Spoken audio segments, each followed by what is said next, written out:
మహిళల కోసం central bank of India ఇప్పుడు మీకు అందిస్తోంది గృహ రుణం. అతి తక్కువ వడ్డీ రేట్లకే ప్రత్యేక సెంటు గృహలక్ష్మి. పూర్తి వివరాలకు వెంటనే సంప్రదించండి 18003030. నిన్న పెద్దపల్లి పట్టణంలో ఒక పీడియాట్రిషియన్ మీద డాక్టర్ రాజేష్ అనే వ్యక్తి మీద కొందరు దుండగులు కత్తితో దాడి చేసి ఆయన మీద హత్యా ప్రయత్నం చేశారు. దీన్ని ఐఎంఏ తెలంగాణ స్టేట్ ఖండిస్తుంది. ప్రజలందరికీ మేము చేస్తున్నది ఏమనగా ఇలాంటి ఆటవిక చర్యలను ఖండించాల్సిందిగా మీరు ముక్త ఖండతో ఖండించాల్సిందిగా ప్రజలను కోరుకుంటున్నాం. మిత్రులారా, గత నెల రోజుల క్రితం మెట్పల్లిలో కూడా ఇలాంటి ఒక సంఘటన జరిగింది.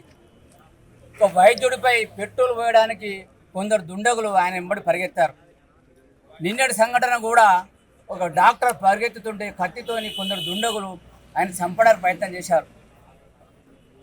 ఒక డాక్టరు అంటే ఒక పేషెంట్ను బతికేయడానికే ఉంటాడు తప్పితే చంపడానికి ఉండడు. ఆ విధి నిర్వహణ లోపల అప్పుడప్పుడు కొన్నిసార్లు పేషెంట్ కండిషన్ బాగాలేనప్పుడు పేషెంట్ ప్రాణాలు కోల్పోతాయి. అది మాకు కూడా చాలా బాధాకరం అనిపిస్తుంటుంది. ఎందుకంటే ప్రతి డాక్టర్ కూడా ప్రాణం పోయడానికే ఉన్నాడు తప్పితే ప్రాణం తీయడానికి కాదు. మేము కూడా ప్రాణం పోయిన పేషెంట్లను కూడా బాధను అర్థం చేసుకుంటాం. అయ్యో, వాళ్ళ నుంచి ఒక పాప పోయింది కదా, వాళ్ళ తండ్రి పోయింది కదా, ఒక తల్లి పోయింది కదా, ఆ బాధగా ఉంటుంది. కానీ after all we're human beings. మేము డాక్టర్లమే, మేము దేవుళ్ళం కాదు, ప్రాణాలు పోసే డాక్టర్లమే. కానీ మాకు దేవుళ్ళలాగా అదృష్ట శక్తులుండి పేషెంట్ బతికించే శక్తులు లేవు. అలాంటి శక్తులు ఉంటే నిజంగా మేము కూడా పేషెంట్ బతికించే వాళ్ళం. అలాంటి దురదృష్టకరమైన సంఘటన జరిగినప్పుడు మాకు కూడా బాధ అనిపిస్తుంది. దాన్ని మీరు అర్థం చేసుకోవాలి. కానీ కత్తులు కాటాలు పట్టుకొని పెట్రోల్ పోసుకొని డాక్టర్లు చంపుతారంటే, డాక్టర్లు మేము మనుషులమే, మాకు వ్యక్తిగతంగా ఉన్నది, మాకు పిల్లలు ఉన్నారు, మేము మనుషులమే. దానికి నిరసనగా తెలంగాణ ఐఎంఏ ప్రతి బ్రాంచ్ నుంచి ఈరోజు 500 మంది డాక్టర్లు ఈరోజు వచ్చారు. ఈ రాజేష్ పైన వ్యక్తి పైన దాడి రాజేష్ మీద కాదు, తెలంగాణలో 20,000 మంది డాక్టర్ల పైన దాడిగా మేము భావిస్తున్నాం. దయచేసి సిపి గారికి ఇప్పుడు కలవబోతున్నాం, కలెక్టర్ గారికి కలవబోతున్నాం. అలాగే ఈ పత్రికా సమావేశం తరఫున ముఖ్యమంత్రి రేవంత్ రెడ్డి గారిని కూడా మేము గౌరవంగా కోరుకుంటాం. ఏంటంటే, అయ్యా ముఖ్యమంత్రి రేవంత్ గారు, ఈ తెలంగాణలో వైద్యం చేయాలంటే దయచేసి మీరు కఠినమైన చట్టాలు తేవాలి.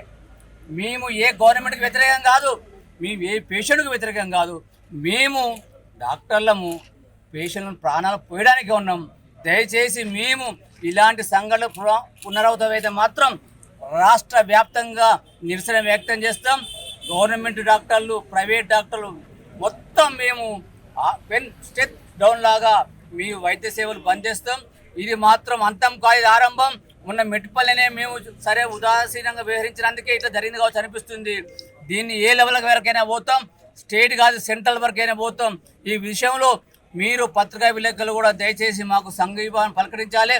ప్రజలు కూడా మీకు ఈరోజు జరుగుతున్న మీకు అసౌకర్యానికి చింతిస్తూ మీరు మమ్మల్ని సానుకూలంగా అర్థం చేసుకొని మా యొక్క డిమాండ్లను మీరు కూడా సానుకూలంగా అర్థం చేసుకొని గవర్నమెంట్ని మీరు కోరాలి. మాకు ఏం అవసరం లేదు, కఠినమైన చట్టాలు రావాలి. ఎందుకంటే ఒకవేళ డాక్టర్ తప్పు చేస్తే దానికి చట్టాలు ఉన్నాయి, కోర్టులు ఉన్నాయి, పోలీస్ స్టేషన్లు ఉన్నాయి. వాళ్ళ ద్వారా ఆ డాక్టర్ను శిక్ష పడేటట్టు చేయండి. కానీ చట్టాన్ని మీ చేతిలో తీసుకొని కత్తులు కాటాలతో చెప్తే మాత్రం మేము ఊక్కునేది లేదు. ఎంతకైనా తగ్గిస్తాం. మేము మనసుమైన కోరుకుంటూ ఈ పత్రికా విలేకరుల ద్వారా ఈ ప్రజలందరికీ మాకు సపోర్ట్ చేసిందిగా కోరుతున్నాము. మరిన్ని వీడియోస్ కోసం ఛానల్ ని సబ్స్క్రైబ్ చేయండి. లేటెస్ట్ అప్డేట్స్ కోసం వాట్సాప్ ఛానల్ ని ఫాలో చేయండి. అండ్ లింక్ డిస్క్రిప్షన్ లో ఉంది.